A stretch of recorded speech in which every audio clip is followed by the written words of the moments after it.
నాగర్ కర్నూలు జిల్లా ఊర్కొండ మండలం ఊర్కొండపేటలో బుధవారం రోజు ఎమ్మెల్యే జనంపల్లి అనిరుద్ధిరెడ్డి ఆలయాన్ని సందర్శించడం జరిగింది. సీఎం ప్రోగ్రాంలో భాగంగా హెలిప్యాడ్ స్థలాన్ని మరియు ఆలయ పరిసరాలను పరిశీలించడం జరిగింది. అధికారులకు తగిన సూచనలు, సలహాలు ఇవ్వడం జరిగింది.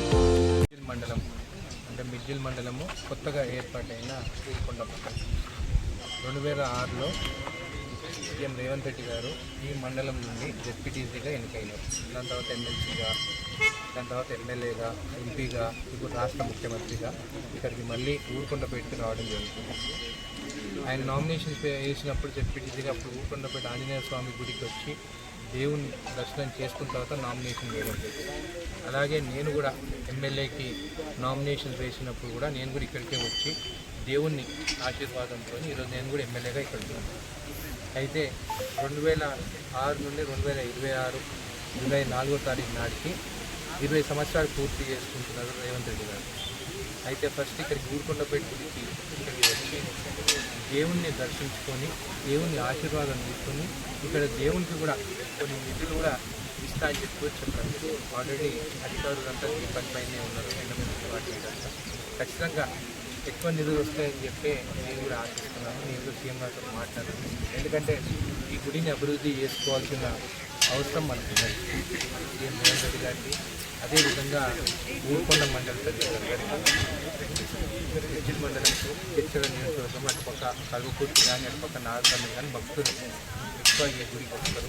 ఆ దేవుని ఆశీర్వాదంతో ఈరోజు మేమంతా ఈరోజు రాజకీయంగా కానీ ఆర్థికంగా కానీ మా కుటుంబ సభ్యులు అందరూ బాగున్నారండి. ఈ దేవుని ఆంజనేయ స్వామి ఆశీర్వాదం. ఆ రోజు ఊర్కొండపేట దేవుణ్ణి దర్శించుకున్న తర్వాత మిడ్జిల్ మండలం, ఊర్కొండ మండలం ప్రతి గ్రామం నుండి కాంగ్రెస్ నాయకులతో ఇక్కడ భోజనం చేసుకున్న తర్వాత వాళ్ళతో మాట్లాడిన తర్వాత, అంటే ప్రతి ఒక్కరితో మాట్లాడతా అని చెప్పి నాకు చెప్పడం జరిగింది.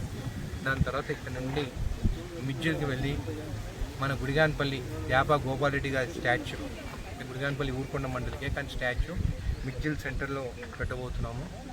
దాని తర్వాత అంబేద్కర్ గారి స్టాచ్యూ, 2 స్టాచ్యూలు ఓపెన్ చేసిన తర్వాత బహిరంగ సభ దాదాపు 70,000 మందితోని ఈ బహిరంగ సభ మేము అక్కడ మిడ్జిల్లో పెట్టబోతున్నాం. మీరు చూస్తే రాష్ట్రంలో ఒకే నెలల, అంటే పోయిన నెల జూన్లో 5వ తారీఖు నాడు జడ్చలకు రావడం జరిగింది.